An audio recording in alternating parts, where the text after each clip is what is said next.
When Human Rights High Commissioner Michelle Bachelet visited Xinjiang in May, she said her trip was not an investigation, but an opportunity to hold direct talks with China's most senior leaders, to listen and explore meaningful engagement in the future, and to support China's fulfillment of its obligation under international human rights law.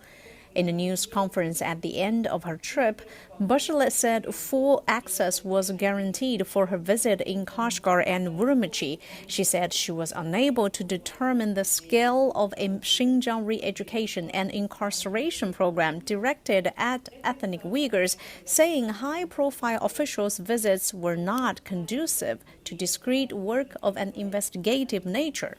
But there's a change in tone in her office's recently released assessment of human rights in Xinjiang, and it has some questioning its authenticity. We usually say seeing is believing. The report contradicts with what Bachelet had concluded after her visit. Whoever wrote this report is either under the pressure of Western countries or did it as a political move to cater to the West's narrative on Xinjiang. Home to 25 million people, Xinjiang Uyghur Autonomous Region is filled with bountiful resources and various ethnic groups.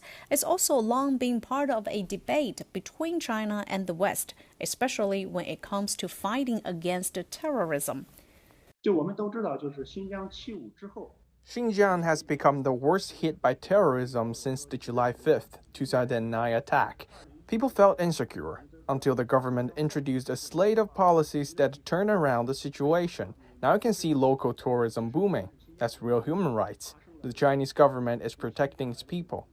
China has long been a victim of disinformation, and Xinjiang in particular has been under heavy attack from the U.S. worldwide campaign to spread disinformation.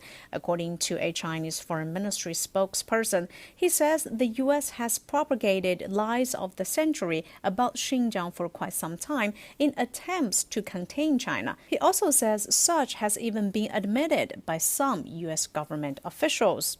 In fact, the U.S. disinformation campaign on Xinjiang is nothing new, and the methods it uses have been debunked many times.